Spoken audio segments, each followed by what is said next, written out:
Ladies and gentlemen, boys and girls, it's not time to play Where's Dave today, because as you can see, Dave is at home.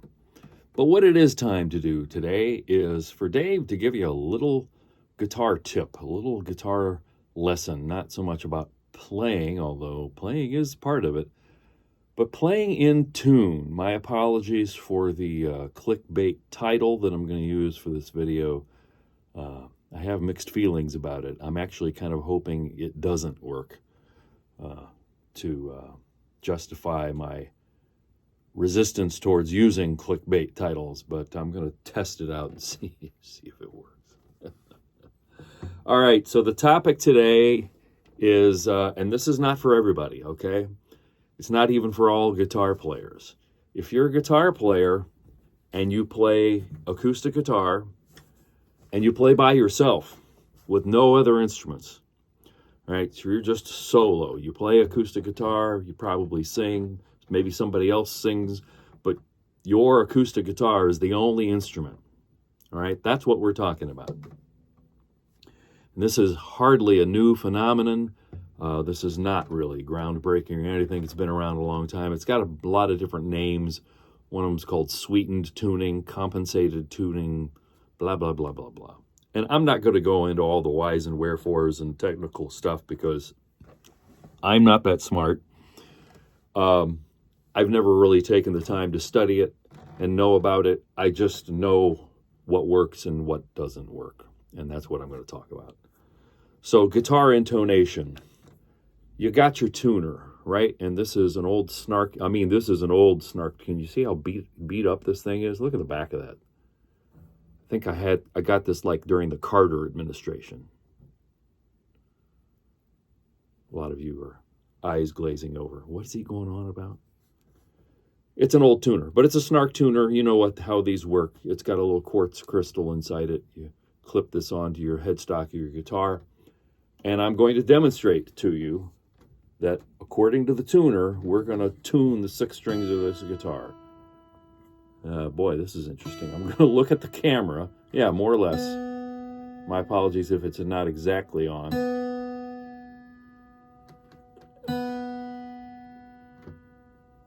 Yeah. All right. I think that's flat. I'm not sure. Now it's flat. I'm getting off. Yeah, I can't.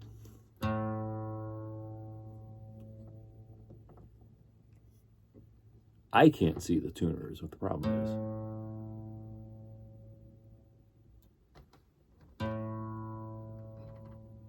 More or less. More or less. More or less it's in tune.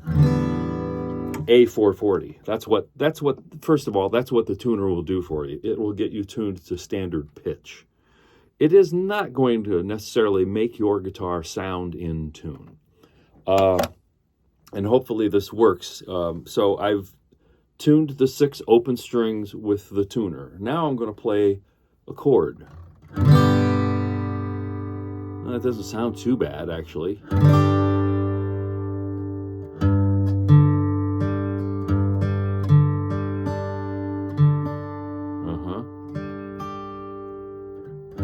So there's a little bit of disagreement in that, but it's not too bad. And then if I'm in the key of G, maybe I'd also have a D chord in there.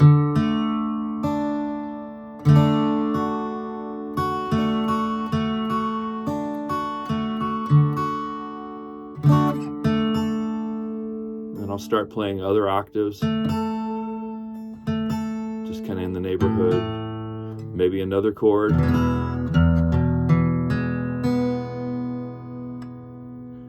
But this actually makes my point for me. The thing to do is 99.9% of guitar players doing this, playing solo, 99.9% of the music you're going to play, it's going to be in a key. And in that key, there's certain chords you're going to use. And there's probably 4 or 5 of them at the max, probably more like 4 or 3 or 2. And so you want to take the key that you're in and that 1 or 2 or 3 chords that you're going to use the most, and you want that shape, that chord shape on the guitar, to be in tune. So you're going to compensate or sweeten the tuning of certain strings to make the octaves and fifths of that chord sound in tune. So like, let's take this open G5 chord that I was playing a moment ago, and I found that the two Ds in it aren't exactly lined up. There's a little bit of wobble there. So what I might do is just various things.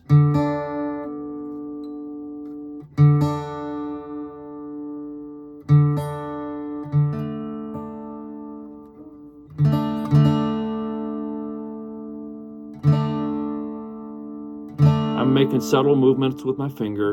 I might pull the string, you know, just push it around a little bit. See if it settles. Sometimes it does, sometimes it doesn't.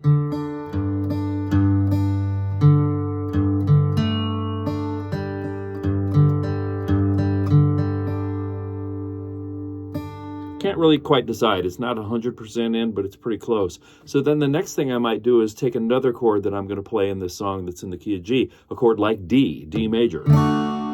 And again, I got that fifth D to A, and I got the D octaves. Yeah, that shows itself as being a little sharp there. Or shows itself. My ear is telling me that's a little sharp. So I'm going to pull it down just a little bit. By the way, this is a 60-year-old guitar. It's not a perfect guitar, but I bought this recently. The gentleman who was selling it did the very smart thing a couple of years ago when he knew he was going to be selling it. He took it to a luthier, and the luthier really worked over the nut really nicely and worked over the bridge really nicely so that the guitar intonates pretty darn well for a 60-year-old guitar. The frets don't really look like they're in need of dressing also. I think he probably did that as well, filed down the frets. So all of those technical aspects of the guitar are pretty well in place. The strings, on the other hand, are probably a few years old. I have wiped them down both with a treated cloth and a regular cloth a few times in the last couple of weeks since I've owned this guitar to try to get these things a little more, you know, clean, a little nicer sounding, but they're still not the greatest strings in the world just because of their age. So this is a pretty good guitar intonation-wise, but as with most guitars, it's not perfect. I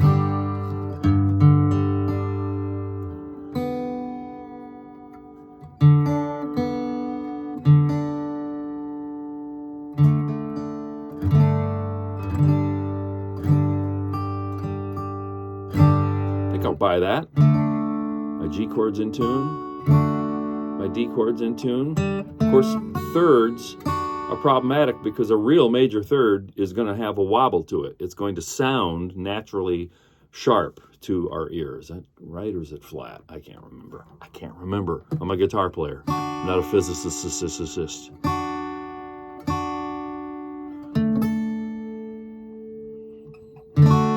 Maybe what I'll go to do is go to some other chord that I'll probably play in the key of G, like C. Check this one out. C to G, G to C, G to C. That's not bad.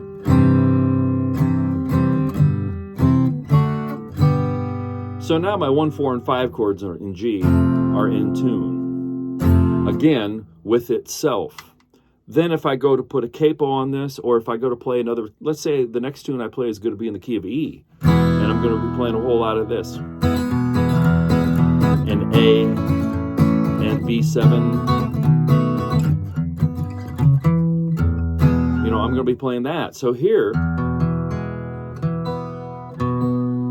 I have some definite disagreement there.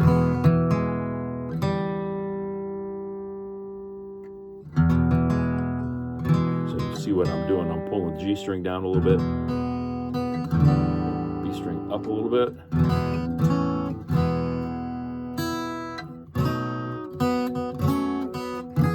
Yeah. The E chord sounds great, but here's where I might have to do some compromising. E sounds great. The A, doesn't sound great. So that third, or that sixth to that C sharp sounds awful. C sharp sounds sharp. And indeed it is sharp, but it's just funny how that E chord sounded great. This one doesn't sound so good. What's the B sound like?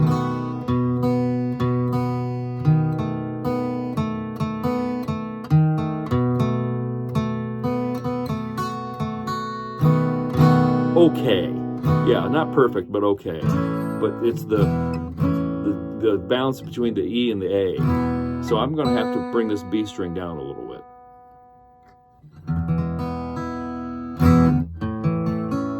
Yep, still there.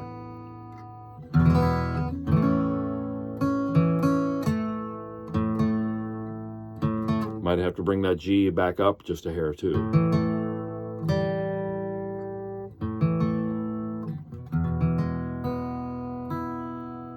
Yeah, the E chord sounds great. The A.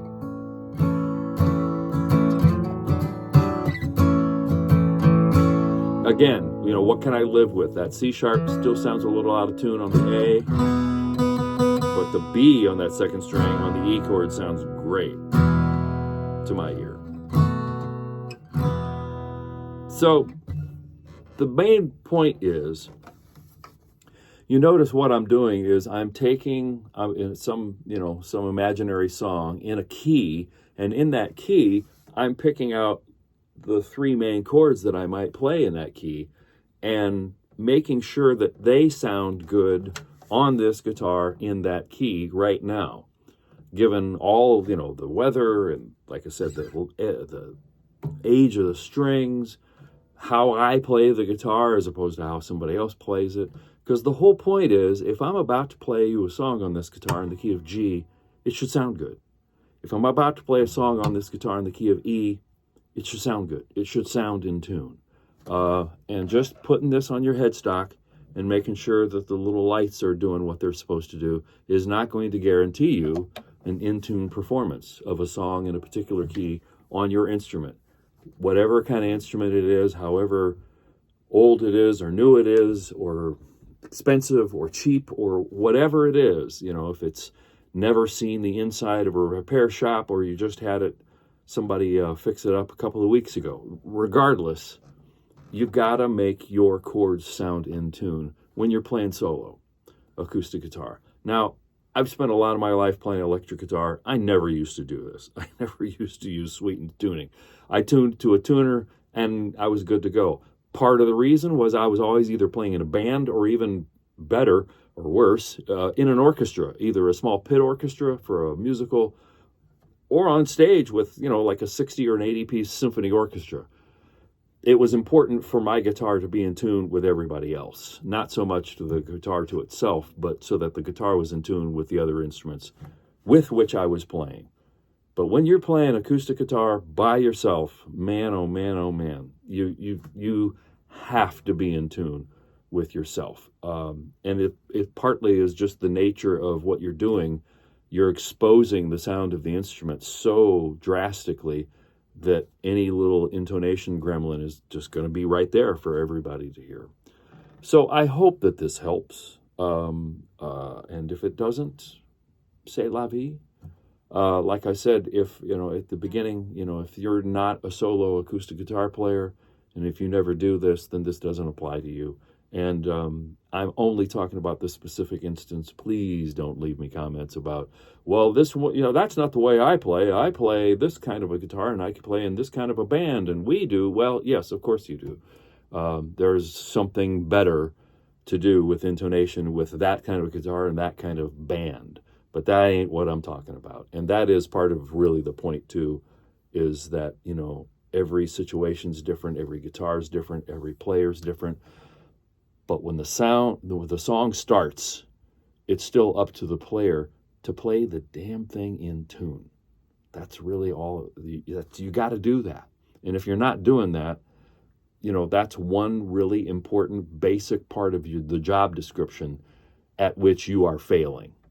So sweeten up them chords, acoustic guitar players. You know, I always, I mean, you know, I've always got a tuner around, and I'll tune before I start playing for sure. But between songs, I'm constantly just kind of checking a couple of little octaves or fifths here or there, because I know what key the next song is in, and I want to make sure those primary chords in that song sound in tune. Because, again, you know, the typical kind of song you're going to play, it doesn't use all 12 notes of the chromatic scale. It doesn't use 16 chords. It uses 2 or 3 or 4. So make sure that those chords are in tune. And as I was demonstrating a while ago with the key of E, where that E chord sounds great, and then the A chord is a little off, it's a compromise. You just try to find a sweet spot where both can coexist and sound decent. I've rambled on way too long, 16 minutes to tell you all this. I hope it was worth it. Maybe I'll redo this and try to do it in 15 minutes instead of 16. Who knows? David Singley, over and out from St. Paul, Minnesota. Hope you're well. Take care of each other. Take care of yourself. And I'll see you around.